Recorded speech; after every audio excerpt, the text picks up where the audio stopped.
Welcome everyone. Sorry I'm a little bit late today. It's a pleasure to have all of you here. Today we have Denise talk about love your enemies. But before I get started, I'm going to invite Maria Lucia to do the initial reading prayer.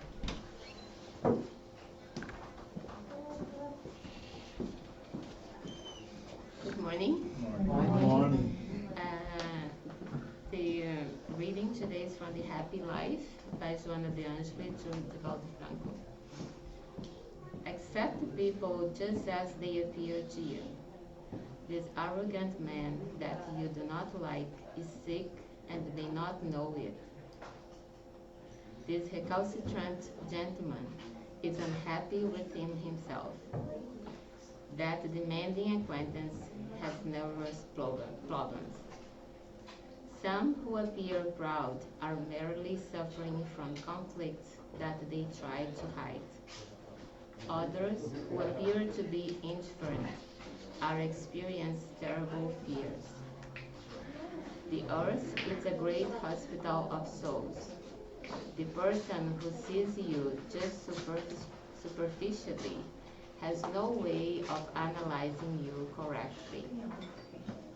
Let everyone be what they are and not what you want them to be. Let's close our eyes and take a deep breath to relax and calm down our thoughts and our hearts. And let's ask Jesus, our Master, to enlighten us so we can understand today's message and take home the light that we need to carry on our tasks during the week. And let's ask for Denise to be enlightened.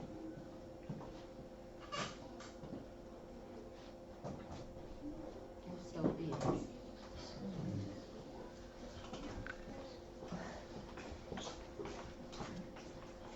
Hello, good morning everyone. Good morning. It's a pleasure to be here this sunny day. I hope all of you have a planned after here to enjoy outdoors. And today I'm bringing this study a little bit to talk to you about love your enemies. So when I got this topic to talk about, the first thing that I asked myself was like, who are my enemies? Who can I, in this life, in my present life, that I can call enemies? And as a growing up, I can't think someone that I can call enemy. You know, you have people that I disagree with, but enemy is a very strong word. When we are kids, it's like, he's my best friend, he's my enemy, he's my best friend, and I spend time with 1 hour, right? But when we grow up, like, you don't like someone, but you don't call that person your enemy, right? And also came to my mind the question, how someone becomes an enemy to each other. That relationship could start already, of course, like if there is a random robbery, a random thing that happens and someone really hurts yourself, that person from like first moment of the encounter could become an enemy. But the most common reasons that someone become an enemy comes from a previous relationship, comes from expectations that we have to that people, and these expectations are not met. So the way that I decided to talk today is a little bit different. I decided to talk about like how we deal with our relationships, how conflicts are inevitable, and how we can pass this inevitability of the conflict, understand the conflict, find a way to grow, and then not have enemies, right? So, just to start, bring a little bit about relationships, right? I chose this picture, if you look like, that one is Chic Xavier, and there is Emmanuel, and like his brothers, sisters from work. So when you think about relationships, the way that God designed us in this pathway of growth is that we need to have relationships. We are born from another human being. So from the start, we have a relationship. We could have put up to adoption, we could have like growth, but we have this thing of relationships. We depend on one another. And these relationships, they vary and they demand different things from ourselves. Like in a relationship from when you are the mother and you have a son, you need to establish boundaries. You need to be the one giving roles. When you are the daughter, you need to listen and understand your parents' role. When you are a grandmother, you can do whatever you want. It's your grandkid and you can spoil them. But we come as a kid, listen to our parents and trying to understand what they need. We need to find ourselves, and during a good part of our life, we're looking to find our identity. We fight, we have these disagreements, we talk back because we want to make sure that our voice that is inside us is heard. And sometimes we don't have like polite ways to do it, but the idea is that we can find better ways to communicate it.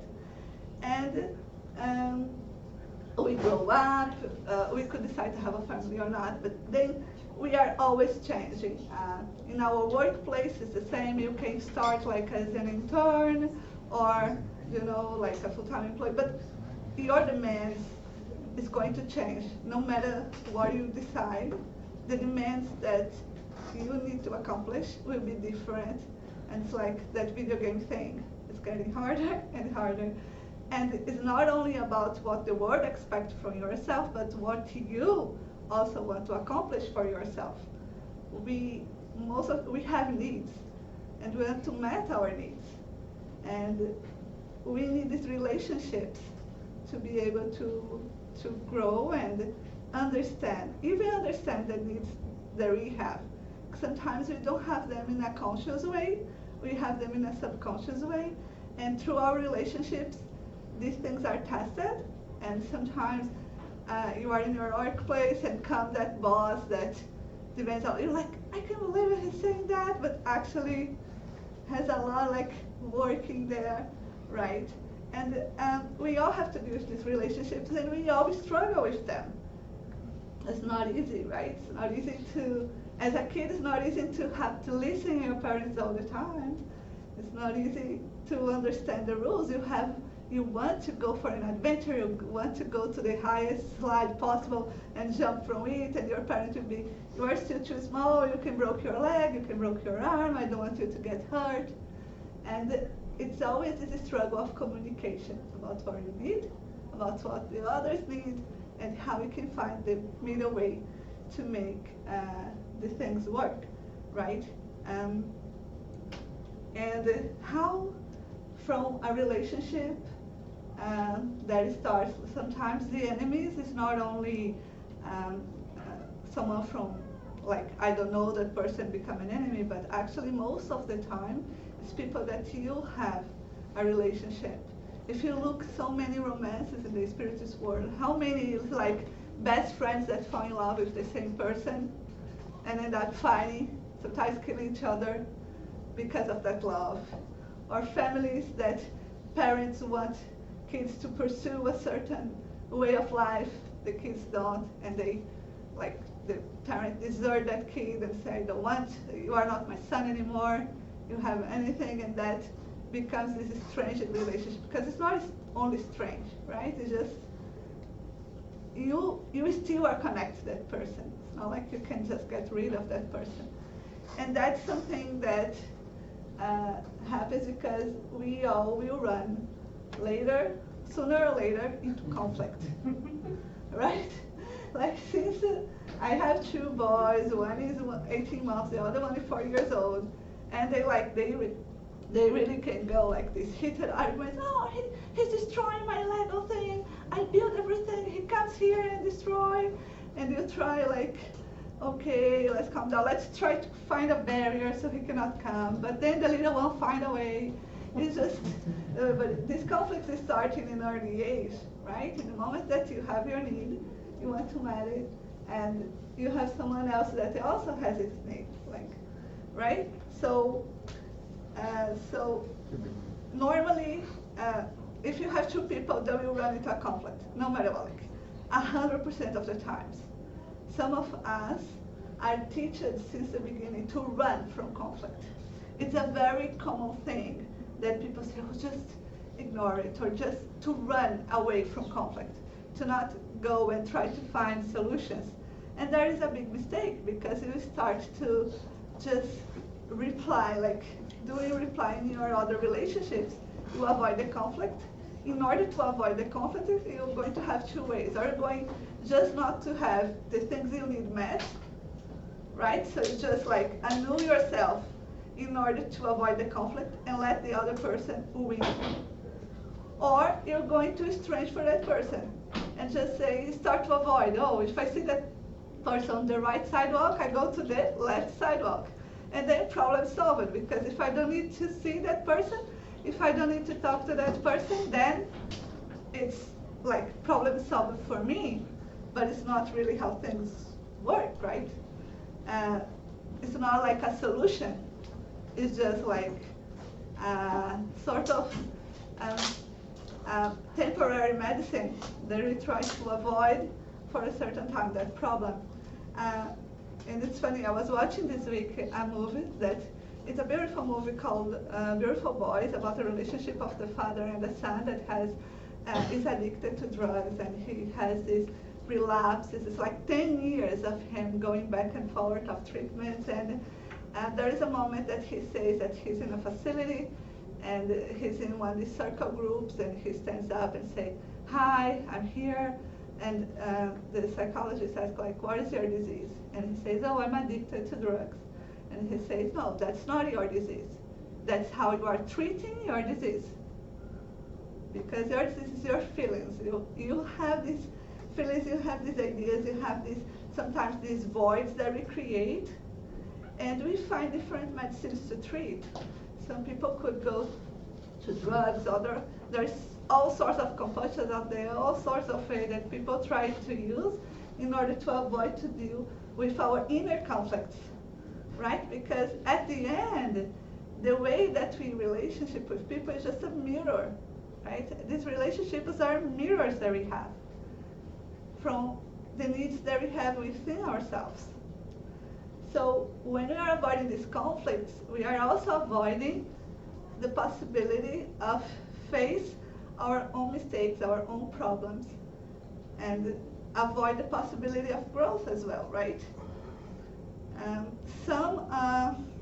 We talk about these conflicts, and some are harder than others, right? It's easy when you have just a coworker that you don't deal with. They call, they ask you something, oh, this is not supposed for me to do, it's for someone else to do, and you can just like, okay, no, go back and forth. You have like a manager, you can send an email to your manager, and your manager will decide whatever it is. You don't need to be the one doing the final resolution. Or if you are the manager, you have a director. There is also a way more polite to address things. But then we also have issues that are different, right? When you have like family members, when you have like husband and wife situations, especially new families, when they have kids, we have like two persons with different households, like different ideas. And it's really funny because couples, when they decide, oh, let's have a baby, it's going to be so cute. But like the hard part is education. It's really hard to see someone that really sits the side of the other, say, okay, do you want to have kids? Like, what is your idea of educating a kid? What is right for you? What is wrong for you? What do you think it's okay? What do you think it's not? This is a kind of talk that is hard to do, because at the end, we all have our own prejudice from our, like my family, they were very strict. They they were like, oh, you cannot do that, you should not let do that. Like, so then my husband's family was more like, no, like love and hug. So we need to find this middle way, because I believe in a certain things, he believes in others, and then we also look for the spiritism in the middle of the way to try to find a solution. But this is a big piece of conflict in my relationship with my husband these days. It's something that we really need to work through, and need to talk, and sometimes talk again, and sometimes arguments get heated, and we're like, okay, we cannot progress today. Let's stop and come back again in another more, like, let's digest a little bit these ideas and come back later, right? But it's hard. It's hard when you have, like in this book, this guy, he had this son that he loves, and he talks, and he thinks that they have this really strong and special relationships. And when he sees his son really going to the path of drug addiction, he does not understand it. Because for him, it's like, I gave him everything I could.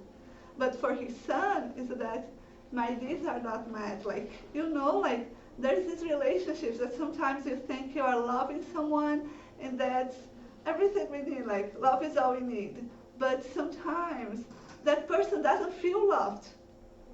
Even though you try to prove, you cannot convince someone that that person is loved if the person doesn't believe as well. And it's something that is really another big part of conflict. You cannot change someone's mindset about what they're feeling. What they're feeling is personal, is intransferable. You can try to change people, but it's not allowed. Because imagine if it was allowed someone to change someone else, it would be chaos, right? And we know that we can't. We can't change someone else's mind. They have their own path. They have their own beliefs. And when you have a kid, it's even harder because you believe that you are growing, and they have influences everywhere. They have influence for the family, but they look for these relationships because as a spiritist we know they have their own tendencies. So when they come here, there's the law of attraction, right? Like these people that they feel affinity with, they'll be looking. And sometimes, oh, my son is an angel, but his best friend is a troublemaker. Why he's looking for this sort of relationship? Like, you know, you need to be asking yourself that. It's really hard because we have this tendency to avoid the conflict and blame the other. Because it's really easy to say, my kid is the angel one, the other kid is the problem one. It's so easy, right? To just blame the other, like the other family, that kid is the problem. My son, for sure not. But your son is seeing something in that person and is being attracted to it. What it is, it's something that needs to be discussed, it needs to be, and with teenagers it's hard because sometimes they don't even know. You can try to do this sort of questions and it will not work because they don't know. They are still acting more through instinct and these crazy feelings that's just coming through them. They really being able to process and think about all the consequences. Because we are adults. Once we start to grow, and as I told you, our relationship changes, we will be seeing our role change, and we will be able to analyze more and more about consequences. And that's where, like, if I think myself in my early 20s to my late 20s, it's already like a big change of all the choices I did. Like, I think that if I meet that person, I'll be like, you are crazy. You are not normal. I think you need help. You know, because I was really, really different. It was really a different. I was learning with my mistakes and analyze consequences, and then things start to get more real about like if you want to accomplish something, what you want to accomplish, how you're gonna make it work, how because sometimes we grow up with these ideas. Oh, I want to have a family, I want to have kids, but how can I build this way to get to what I think? Because I feel a little bit about some of my friends that we talk a lot and like they are my age and they still talk like we have the twins, like, oh, when I grow up, like, you are growing up. I want to have this. I was like, you need to be working towards that already. You need to have a plan. You need to have action, right? And it's hard because we have this tendency to complain about the things that didn't work, and sometimes look to what someone else accomplished as a lucky thing. That person is so lucky. Look, she has that job. She married with a nice person. She has but she did choices that led her to that moment. And it's the moment to ask ourselves, which choices I am making for myself? Why I'm not in the same path as that person? So it's always coming to these conflicts, right? It's always coming to the conflicts within ourselves, the conflicts we have in our relationship. And then we go to the Spiritist book, in the question 887. And Jesus also said, right, love your enemies. Does this contradict our natural tendency? And is not unfriendliness due to a lack of sympathy between spirits? So when they say love your enemies, you ask yourself, how can I love an enemy? Sometimes it's even hard, to love someone that is doing good to us. Imagine someone that did some harm and really hurt ourselves. But the Spirits answer in a very clear way that it would certainly be impossible for someone to feel tender and passionate love for an enemy. And this is not what Jesus intended. Love your enemies means to forgive them and to do good despite their malicious actions. By doing this, you become their superior. By retribution, you sink beneath them. So sometimes we have this tendency to look at the Bible and read all the passages that Jesus said and try to interpret literally. But it's not about it. It's about the lesson that comes with it. When they say love your enemies, the action is with the enemies. It's to convince the enemies to love you. That's what they said. Because at the end, that's what a lot of us do, right? We want to convince people that we are nice, that we are right, and they should be the ones loving us because we are awesome. Because I saw this lecture that was very funny, and the guy said when I close my eyes, it's only me. It's only me. And in the end, even though I try to make people think that others matter, it is still my needs that needs to be met. And when I don't met my needs, I can go in different ways to address it. In all these different compulsions, or even destroy relationships. Push the other ones to the limit. Because this is the way I am, you need to accept me. It's are you happy? You are a stone, because if we're born a stone, then even the stones with water will change at certain point. And we need to change too, right? So when you think about that, the love your enemies, the action is with us. We are the ones that are supposed to be able to love, to understand. The action belongs to us. We are the ones letting the enemies do whatever they want with us, because we are the ones letting ourselves be affected. And we really need to look around, because 100% of the time we have resources that will help us to deal with all these difficult times that comes in our way. But we get so much time stating and complaining about these problems, because we know the problem from beginning to end. The fault's not mine, I know who it is. It started this day at this time, and he told this, and then after that he still did that. And then, but you can't just keep complaining. You are trapped in this victimization, and you are trapped in a way that's oh, I can't do anything. When actually the verb is yours, the action belongs to you, right? And then when we go to the gospel according to Spiritism, they keep giving us the direction that we need, right?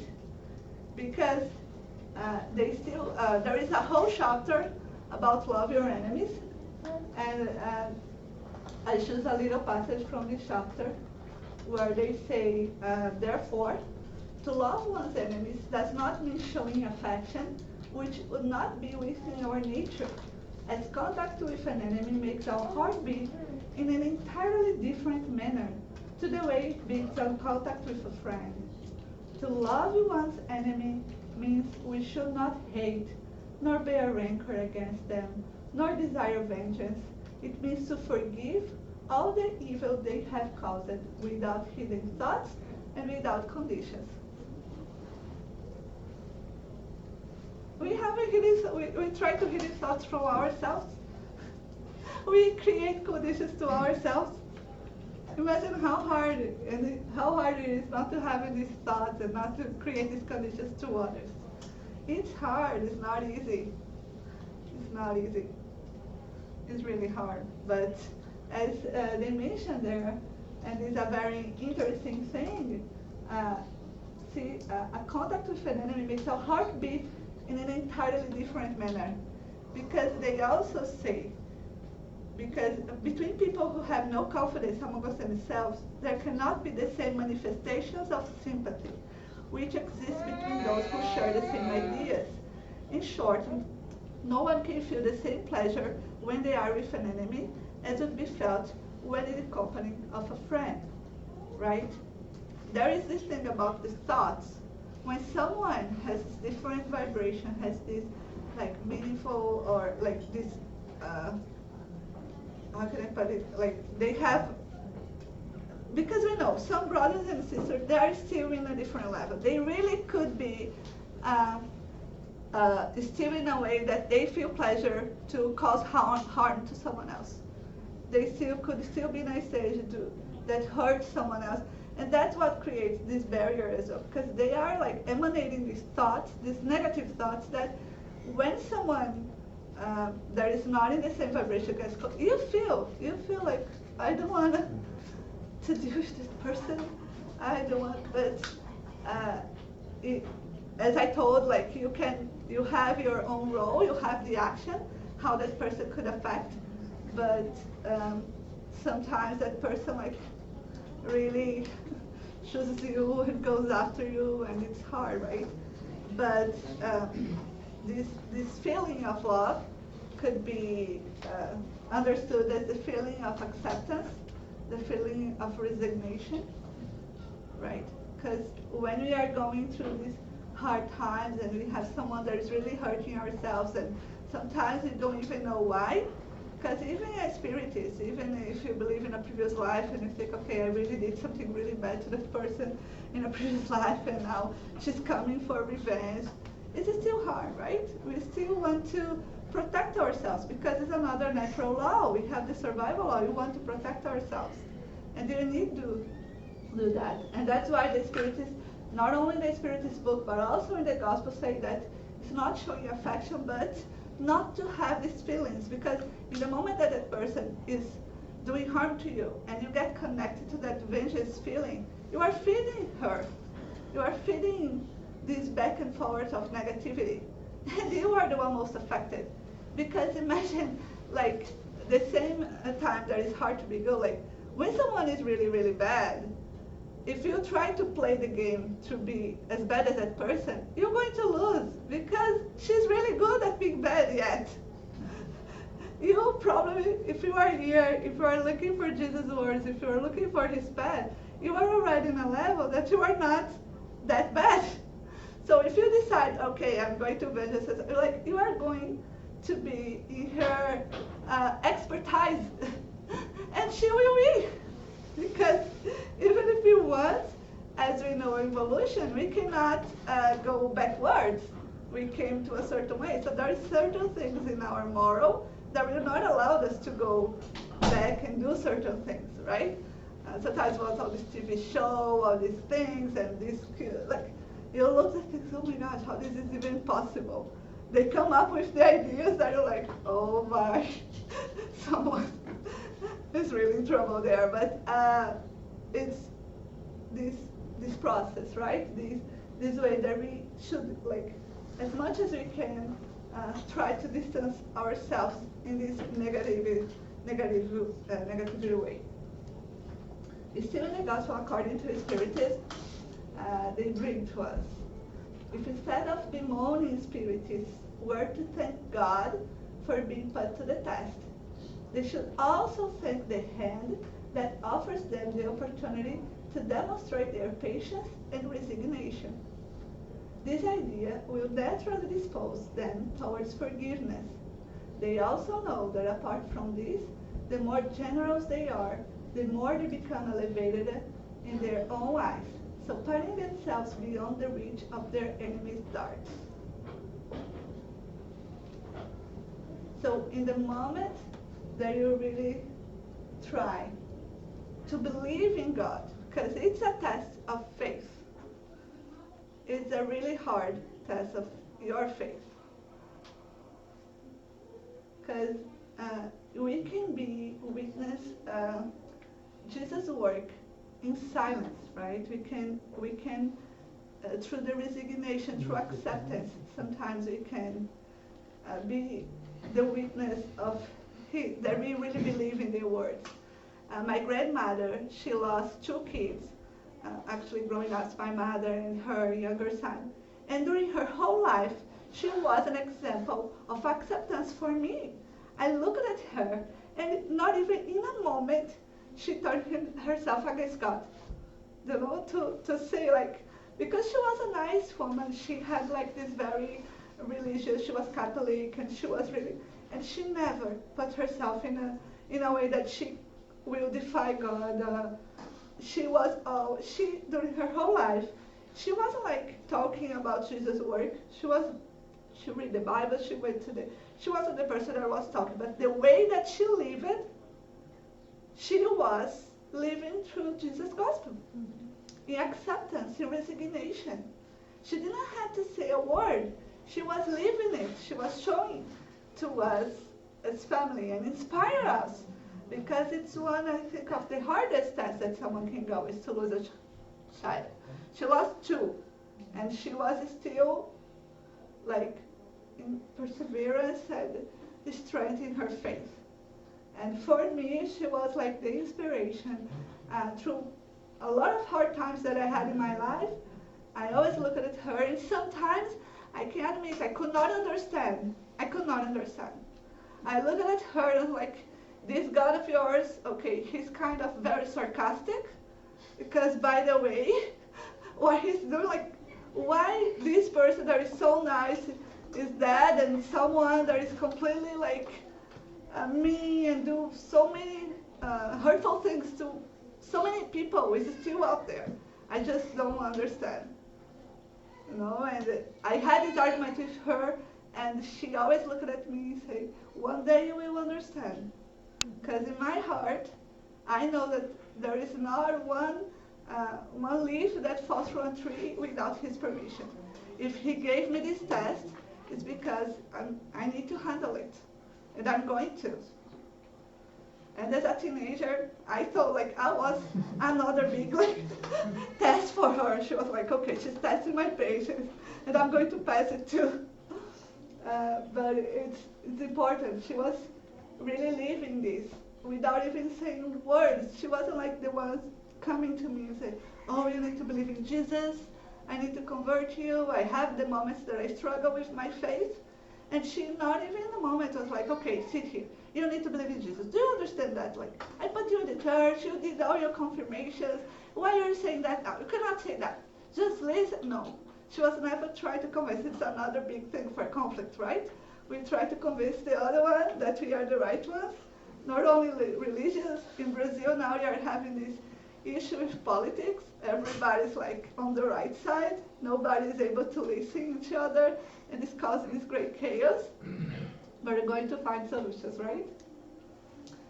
So we need to change our mindset about conflict. So when we think this conflict, and we have this tendency to run, right? We have, like, it's instinctive. Why am I going to waste my time? Or not even that, like, it's painful. Because in the moment that you need to deal with the conflict, you need to expose yourself. Because you need to state what you are feeling. You need to state that you have a need. I'm feeling this because I need this. And you need to also understand that the other also has a need, and you need to compromise. So it's this big equation with like 3 pages. They're doing calculations trying to find ways to bring this conflict into a better way to come out.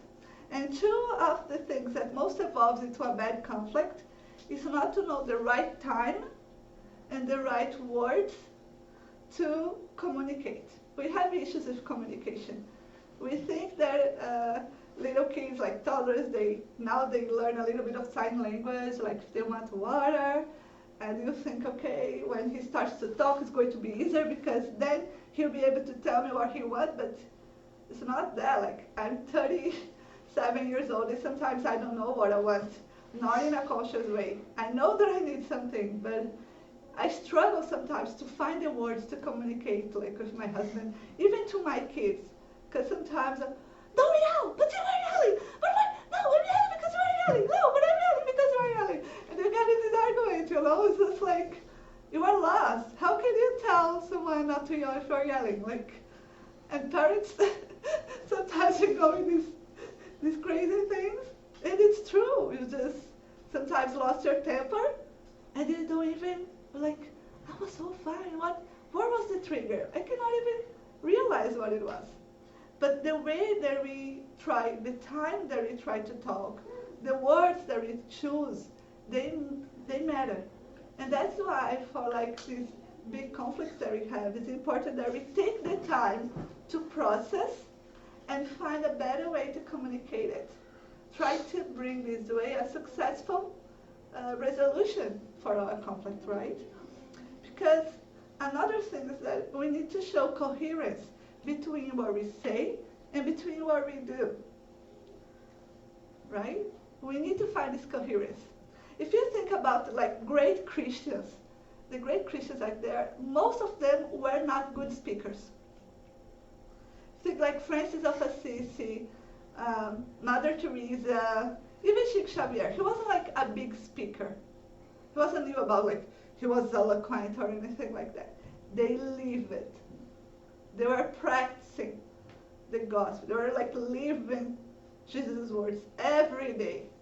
They were not like the ones. So as someone in a relationship, when you start to say a lot, but you don't act the accord of your say, you are allowed the other person to do the same, right?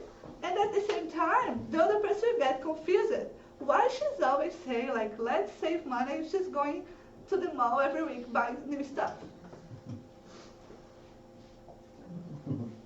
Doesn't make sense, right? Oh, but I failed, I just saw this promotion. Like, but do you need? This you don't need. It's all promotion, but we said we save money, or you buy promotion stuff. We're not doing that both at the same time. You know? So it's the small things. It's these small little things that we all the time I say, oh, I need to do that, and then I skip and do something different. And there is always someone looking. Because we have these relationships, right? And they're around us all the time. It's not even that you try to sneak here, like, don't eat chocolate. Like, chocolate has too much sugar. You cannot eat chocolate all the time. And then I put them to sleep, and the other day, Mommy, I saw here like 4 chocolate before bed is a lot of sugar. Your teeth, did you brush well? And your tongue could hurt because it's a lot of sugar, because that's what I tell him. So see, it's just like, it's really a lot of sugar? I don't know, maybe she's just telling that to me because she doesn't want to share the chocolate with me. This is the kind of thought that could come to his mind. Because if I'm saying something and I'm doing the opposite, he'll be like, she's lying somehow. Because if the sugar was so bad, why she's having so much? So, you know, so we need to have coherence between what we say and between what we do. We need to transcend this small difference that we have, right? Other people have different beliefs than mine, but they don't lose their colors because they believe in something different. We saw through these political issues in Brazil, family relationships really struggle because, oh, are you going to vote for that person? I can't believe, who are you? I don't know who you are anymore. Like, it's like, but it's true because one of the candidates was very let's just say his speech was pro-violence. The other one is not there. I don't even say if they talk anything about this, but the other one also is not a good option. But people start to really define because of, you're going to vote for this person? Oh my God, like, I look to you, I see that person. And like these things, in the end, these are always small differences. In the end, what do you think is that he's going to be doing good? You believe that he's able to do good? That's the outcome that everybody's looking for. Everybody wants to live in a better place. So they, in their point of view, they see that person as someone that is going to bring good solutions. But for other part, they don't believe it. But you cannot look to that person thinking about it, right? And it's the thing that I told before. We cannot convince anyone to believe in the same things that we do. And that is not a love. That is not about love anymore. It's about like winning an argument. And how many times can we win an argument, and at the end we lose because we didn't get the affection that we wanted in the end. You can win the argument, the person say, okay, I do it. But that person is so mad at you that it's really worth it to convince someone to bring all these arguments. I work with research, so sometimes I go with my, see, this paper is showing this, and this paper is showing that. Like, research supports me. And he's like, okay, supports you, okay, I don't care. I don't care. I'm gonna do my way. And then we go on. But we try. We think that win the argument is the main goal when it's not. We want to bring the other person to the same page as you, not only about beliefs, it's not about beliefs, but about feelings, right? We should be in peace with ourselves, not because everything else is perfect around us, but because we are peace with ourselves, with the things that we could do, to make our relationships better, our family, our role in the community that I live, in the school that my kids work. What can I do, really? Am I doing everything I believe I can do? And how can I be this agent of transformation? Because we want the world to be a better place. We want everything to be beautiful. What am I doing to contribute to this beautiful thing? Because I need to get out of my comfort zone. And during conflicts, that's what you do, right? You are there, comes a conflict, that's why in the gospel they said, like, you need to be thankful to the hand that is giving you this proof to pass, because it's allowed you to progress, it's allowing you to grow, right? And in the moment that I accept the situation, I will be able to see and use the resources I have around me, and then I'll be able to find the solutions I'm aiming for, and even be able to say, I just can go until here. Like, this is all I could do. Now, I need to believe and wait. Believe and wait, and it's hard. Like, for me, personally, my kind of personality, I want to be doing stuff. So when I come to that point that I can't do, it's hard. It's really hard. Because I keep like trying to figure it out, and you try to hypothesize too much, and in the end you suffer yourself because none of that is able to be real, and you are not able to really put like in a concrete way of what you are aiming.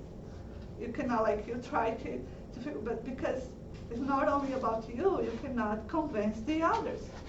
They are not like this dollhouse that you can just put each one to do what you think they're supposed to. You did your part and you need to wait. And it's hard. But that's how we live our faith. That's how we need to go. This is the acceptance, the resignation that we need to go through. And also understand that the brother or sister that offends is in a different condition of understanding. it's really hard also just to be so judgmental. We are very judgmental. We look and we say sometimes, oh, I have no preconcept. We all have preconcepts inside ourselves. And we look someone, and like even science say, the first 10 seconds you already make a whole idea of how kind of person it is in front of you. Like our brain is like designed to give this look and say, okay, this is, I should talk, I should not talk, I should engage. You know, everybody has this sort of, this moment. And we need to overcome that. Because in love is, even like think about the smile on your face. Sometimes we don't even realize how our facial expression is. Sometimes comes a homeless talk to you, you don't even realize like the disgusting face that you are doing for that person. And how much that hurts. How much that hurts. It's really hard. It's really hard. Right there. Yeah. It's really, really hard, right? Because everybody went through a different path. And we always think sometimes regarding mental health issues, there is like, or drug addiction, there is like, oh, this was an option. This was his option. No, like he planted what he wanted. This is the harvest. He needs to deal with it. But if we, as brothers and sisters, are not willing to compromise a little bit and be the agent to alleviate the suffering of someone else, what are we doing as Christians? Because everything that Jesus did was to alleviate the suffering of the others. And he was the one, like, if you look, he was never trying to convince. If you see, like, all the, like, big philosophical moments, like when Nicodemus, he talks to Nicodemus went after him. He didn't went to the temple and told, okay, everything's wrong, this is the right way, you should listen to me because I am right. What he did was that with all his miracles, he never told, oh, you need to go out and tell everybody that I am right, that what I do is a miracle and I am magical. No. Did you like what I did to you? So tell how you feel. Tell your experience, what you feel. Go and tell. So he was this example, and we, 2,000 years after, we are still struggling to understand how we can be this agent of transformation and to alleviate the suffering of our brothers and sisters. So we really need to take a step forward to have our needs and the needs of the people that we interact with met, right? We need to communicate in a better way. So sometimes we try to use our words and we don't find solutions. We try to talk to that person and we don't find solutions. So we, as a Spiritist, any religion, you have this way that we can call it like an intermediary place, that peaceful place, that you can try to solve. There is through prayers. When you are praying to that person, even though that person doesn't want to talk to you anymore, because sometimes you could be the agent that caused a hurt to that person, and that person could be sad. But when you bring and try to use Jesus as this negotiator through a prayer, you are talking to the immortal soul of that other human being. Sometimes you cannot force yourself and convince someone to forgive you. The same way that it's hard trying to go and literally love your enemy. But you can bring to this intermediary place. And you think of Jesus as this negotiator because he understands your pain. He went through all of that when he was here. He went through all this. He was betrayed. They did whatever they wanted. He knows these feelings. He was here with us, and he showed like, look what is happening to me. You will be able to overcome too. So if you bring him and think about him as this negotiator, and through the prayer, you really can change the mindset about this conflict, and you really can look for the resolution and find the peace within your heart. So that's it. Thank you so much, Denise, for the lecture. We do have time for a few questions or comments if anyone have. Yeah. I have a comment. I was listening the other day to this man. He was put in prison for life, and I think he's actually going to go to death penalty. And he was just talking what happened to him. He was put in prison because he killed his wife and his 2 kids. And he was saying that he was taught to love by his stepfather, who taught him, he would hit him very hard, and he said, I'm just doing that because I love you. So for him, he grew up being hit by his grandfather, and that's how he felt. Oh, to love, you have to hit somebody. So that he hit to the point of killing his wife and his 2 kids.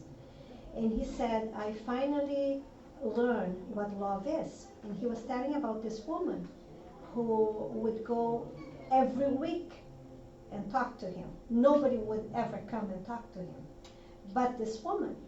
And every week she would go to the prison, and she would talk to him, and she would explain to him, and she brought Jesus, into his life, and Jesus' teachings, and she was there, and she would bring him gifts, and she would bring him love, and he said she would be the last person that would love me, but she was the one who would teach me how to love, because she was the mother of my wife and the grandmother of my 2 kids.